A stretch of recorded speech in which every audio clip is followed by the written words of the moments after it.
क्या तुम्हारे पास शांति है? शांति कौन देता है? मैं आपसे फिर से पूछ रहा हूँ, क्या तुम्हारे पास शांति है? हो सकता है तुम्हारे पास शांति है और नहीं भी, परंतु यह जानना जरूरी है कि शांति तुम्हें कौन दे सकता है। क्या मनुष्य किसी को शांति दे सकता है? नहीं। क्यों नहीं? क्योंकि मनुष्य के मुंह से अभिशाप की बात ज्यादा निकलता है। क्या परमेश्वर शांति दे सकते हैं? जी हाँ, परमेश्वर सबको शांति दे सकते हैं, क्योंकि यशायाह 45 के 7 में इस प्रकार लिखा है, मैं उजियाले का बनाने वाला और अंधियारे का सृजनहार हूँ। मैं शांति का दाता और विपत्ति को रचता हूँ। मैं यहोवा ही इन सबों का करता हूँ। परमेश्वर जो सब कुछ का अधिकारी है, वही मनुष्य को शांति दे सकते हैं। और एक विशेष बात यह है कि प्रभु यीशु मृतकों में से जी उठने के बाद जब भी चेलों को दर्शन दिए तो उन्होंने कहा, तुम्हें शांति मिले। क्योंकि लूका 24:36 में इस प्रकार लिखा है कि वे ये बातें कह ही रहे कि वह आप ही उनके बीच में आ खड़ा हुआ और उनसे कहा, तुम्हें शांति मिले। फिर यूहन्ना 20:19 से 21 के वचन में इस प्रकार लिखा है कि उसी दिन जो सप्ताह का पहला दिन था, संध्या के समय जब वहाँ के द्वार जहाँ चेले थे यहूदियों के डर के मारे बंद थे, तब यीशु आया और बीच में खड़ा होकर उनसे कहा, तुम्हें शांति मिले। और यह कहकर उसने अपना हाथ और अपना पंजर उनको दिखाए। तब चेले प्रभु को देखकर आनंदित हुए। यीशु ने फिर उनसे कहा, तुम्हें शांति मिले। जैसे पिता ने मुझे भेजा है, वैसे ही मैं भी तुम्हें भेजता हूँ। यह कहकर उसने उन पर फूंका और उनसे कहा, पवित्र आत्मा लो। जिनके पाप तुम क्षमा करो वे उनके लिए क्षमा किए गए हैं, जिनके तुम रखो वे रखे गए हैं। देखिए, प्रभु यीशु ने मृतकों में से जी उठने के बाद पवित्र आत्मा का दान और शांति के रूप में चेलों को पहला आशीष दिए थे। प्रभु यीशु ने यह बात भी कहा है कि जैसे पिता ने मुझे भेजा है, वैसे ही मैं भी तुम्हें भेजता हूँ। यहाँ पर प्रभु यीशु चेलों को कहाँ भेजने की बात कर रहे हैं? उसने जो काम किया था वही काम करने, अर्थात प्रेरितों के काम 10:36 के अनुसार।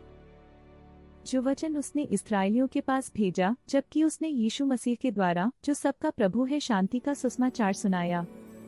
इस धरती पर प्रभु यीशु किसी को मारने पीटने नहीं आए थे, बल्कि शांति का सुसमाचार अर्थात शांति का प्रवचन देने आए थे और अपने चेले और अनुयायियों को भी यही बात सिखाए हैं। अर्थात जहाँ और जिस घर में प्रभु का सुसमाचार है, वहाँ शांति है। इसलिए मैं प्रभु के लोगों से एक सादर निवेदन करता हूँ कि जब भी आप किसी के घर जाते हैं या किसी से मिलते हैं, तो उनके अभिवादन के बदले में शांति की आशीष देते हुए यह कहें, तुम्हें शांति मिले। क्योंकि लूका 10:1 के अनुसार प्रभु ने 12 चेलों के अलावा 70 और मनुष्य नियुक्त किए और जिस जिस नगर और जगह को वह आप जाने पर था, वहाँ उन्हें 2-2 करके अपने आगे भेजा था। तब उसने लूका 10:5 और 6 वचन में यह कहा था कि जिस किसी घर में जाओ, पहले कहो कि इस घर पर कल्याण हो।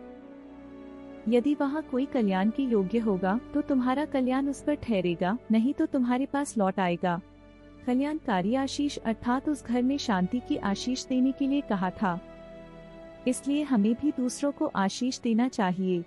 आप लोगों को यह तो पता है कि दूसरों की बुराई करना, गाली और अभिशाप देना तो सबको आता है, परंतु किसी की भलाई करना और आशीष बहुत कम लोग देते हैं। इसलिए आप गाली के बदले गाली न दें, क्योंकि पत्रस 3:9 में इस प्रकार लिखा है कि बुराई के बदले बुराई मत करो और न गाली के बदले गाली दो, पर इसके विपरीत आशीष ही दो, क्योंकि तुम आशीष के वारिस होने के लिए बुलाए गए हो। इसलिए ज्यादा जानने के लिए बाइबल को पढ़ें, क्योंकि बाइबल वचन से हमें प्रभु की कल्याणकारी शिक्षा मिलती है। और दोस्तों, हमेशा की तरह एक बात जरूर कहूँगा कि आप लोग पाप को छोड़ें और परमेश्वर को पकड़ें और सच्चाई और ईमानदारी से जीवन व्यतीत करते रहें। शांति दाता परमेश्वर आपको, आपके परिवार को शांति प्रदान करे और आपके सारे अच्छे कामों में आशीष दे। क्योंकि स्वर्गदूतों के द्वारा लूका 2:14 में इस प्रकार स्तुति किया गया है कि आकाश में परमेश्वर की महिमा और पृथ्वी पर उन मनुष्यों में जिनसे वह प्रसन्न है शांति हो। दोस्तों, और एक बात, यदि आपको परमेश्वर का वचन अच्छा लगा हो तो लाइक जरूर कीजिएगा। धन्यवाद।